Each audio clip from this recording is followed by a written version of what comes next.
መዝሙር 77 ሕዝቤ ሆይ ሕጌን አድምጡ፣ ጆሮአችሁንም ወደ አፌ ቃል አዘንብሉ። አፌን በምሳሌ እከፍታለሁ፣ ከቀድሞ ጀምሮ ያለውንም ተምሳሌት እናገራለሁ። የሰማነውንና ያወቅነውን አባቶቻችንም የነገሩንን ለሚመጣ ትውልድ ከልጆቻቸው አልሰወሩም። የእግዚአብሔርን ምስጋናና ኃይሉን ያደረገውንም ታምራት ተናገሩ። ለልጆቻቸው ያስታውቅ ዘንድ ለአባቶቻችን ያዘዘውን ምስክር በያዕቆብ አቆመ። በእስራኤልም ሕግን ሠራ፣ የሚመጣ ትውልድ የሚወለዱም ልጆች ያውቁ ዘንድ ተነስተው ለልጆቻቸው ይነግራሉ። ተስፋቸውን በእግዚአብሔር እንዲያደርጉ የእግዚአብሔርንም ሥራ እንዳይረሱ ትእዛዙንም እንዲጠብቁ እንደ አባቶቻቸው እንዳይሆኑ ጠማማና የምታስመርር ትውልድ፣ ልቧን ያላቀናች ትውልድ፣ ነፍሷ በእግዚአብሔር ዘንድ ያልታመነች የኤፍሬም ልጆች ለሰልፍ ታጥቀው ቀስትንም ገትረው በሰልፍ ቀን ወደ ኋላ ተመለሱ። የእግዚአብሔርን ኪዳን አልጠበቁም፣ በሕጉም ለመመላለስ እምቢ አሉ። መልካም ሥራውንና ያሳያቸውን ተአምራቱን ረሱ። በግብፅ አገርና በጣኔዎስ በረሃ በአባቶቻቸው ፊት የሠራውን ተአምራት ባሕርን ከፍሎ አሳለፋቸው። ውኆችን እንደ ክምር አቆመ። ቀን በደመና መራቸው፣ ሌሊቱንም ሁሉ በእሳት ብርሃን። ዓለቱን በምድረ በዳ ሰነጠቀ፣ ከጥልቅ እንደሚገኝ እህል በብዙ አጠጣቸው። ውሃን ከጭንጫ አወጣ፣ ውሃንም እንደ ወንዞች አፈሰሰ። ነገር ግን ይበድሉት ዘንድ እንደገና ደገሙ፣ ልዑልንም በምድረ በዳ አስቈጡት። ለነፍሳቸው መብልን ይፈልጉ ዘንድ እግዚአብሔርን በልባቸው ፈተኑት። እግዚአብሔርን እንዲህ ብለው አሙት፣ እግዚአብሔር በምድረ በዳ ማዕድን ያሰናዳ ዘንድ ይችላልን? ዓለቱን መታ፣ ውኆችም ወጡ፣ ወንዞችም ጐረፉ። እንጀራን መስጠትስ ይችላልን? ለሕዝቡስ ማዕድን ያዘጋጃልን? እግዚአብሔርም ይህን ሰምቶ ተቈጣ።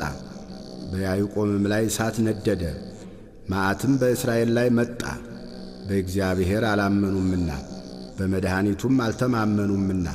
ደመናውንም ከላይ አዘዘ፣ የሰማይንም ደጆች ከፈተ።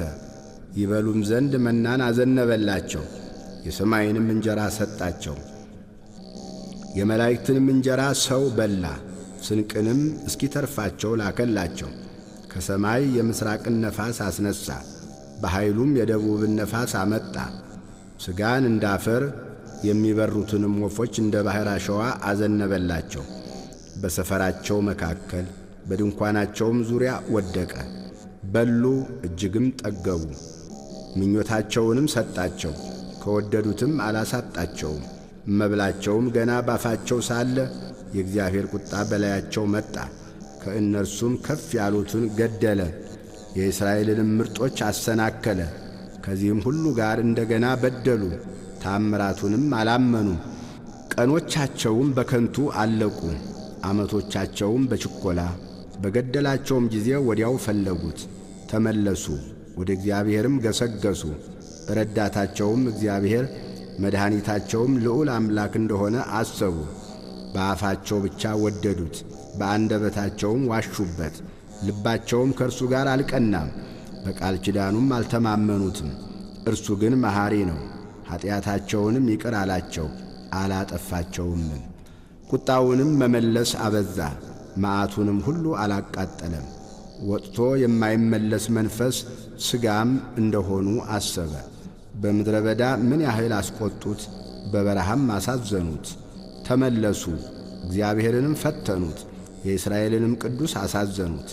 እነርሱም እጁን አላሰቡም፣ ከጠላቶቻቸው እጅ ያዳነበትን ቀን፣ በግብፅ ያደረገውን ተአምራቱን፣ በጣኔዎስም በረሃ ያደረገውን ድንቁን።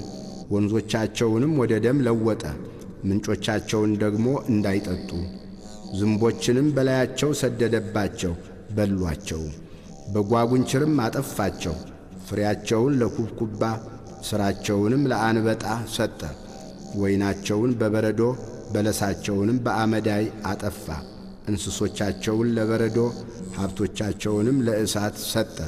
የመዓቱን መቅሰፍት በላያቸው ሰደደ። መቅሰፍትን መዓትንም መከራንም በክፉዎች መላእክት ሰደደ። ለቁጣው መንገድን ጠረገ። ነፍሳቸውንም ከሞት አላዳናትም። እንስሶቻቸውንም በሞት ውስጥ ዘጋ። በኵሮቻቸውን ሁሉ በግብፅ የድካማቸውንም መጀመሪያ በካም ድንኳኖች ገደለ። ሕዝቡን ግን እንደ በጎች አሰማራቸው፣ እንደ መንጋም በምድረ በዳ መራቸው። በተስፋም መራቸው፣ አልፈሩምም። ጠላቶቻቸውንም ባሕር ደፈናቸው፣ ወደ መቅደሱም ተራራ አገባቸው። ቀኙ ወደ ፈጠረችው ወደዚህች ተራራ ከፊታቸውም አሕዛብን አባረረ። ርስቱንም በገመድ አካፈላቸው። የእስራኤልንም ወገኖች በቤታቸው አኖረ። ነገር ግን ልዑል እግዚአብሔርን ፈተኑት፣ አስቈጡትም፣ ምስክሩንም አልጠበቁም። ተመለሱም፣ እንደ አባቶቻቸውም ከዱ፣ እንደ ጠማማ ቀስትም ተገለበጡ። በኮረብታ መስገጃዎቻቸውም አስቈጡት፣ በተቀረጹ ምስሎቻቸውም አስቀኑት። እግዚአብሔርም ይህን ሰምቶ ተቈጣ፣ እስራኤልንም እጅግ ናቀ። የሴሎምን ማደሪያ ተዋት፣ በሰዎች መካከል ያደረገባትን ድንኳኑን፣ ኃይላቸውን ለምርኮ ሽልማቱንም በጠላት እጅ ሰጠ። ሕዝቡንም በጦር ውስጥ ዘጋቸው፣ ርስቱንም ቸል አላቸው። ጎልማሶቻቸውን እሳት በላቸው፣ ቆነጃጅቶቻቸውም አላዘኑም። ካህናቶቻቸውም በሰይፍ ወደቁ፣ ባልቴቶቻቸውም አላለቀሱላቸውም። እግዚአብሔርም ከእንቅልፍ እንደሚነቃ ተነሣ፣ የወይን ስካር እንደ ተወው እንደ ኃያልም ሰው። ጠላቶቹንም በኋላቸው መታ፣ የዘላለምን ሐሳር ሰጣቸው። የዮሴፍንም ድንኳን ተዋት፣ የኤፍሬምንም ወገን አልመረጠውም፣ የይሁዳን ወገን ግን መረጠ። የወደደውን የጽዮንን ተራራ መቅደሱን እንደ አርያም ሠራ፣ ለዘላለምም በምድር ውስጥ መሠረታል።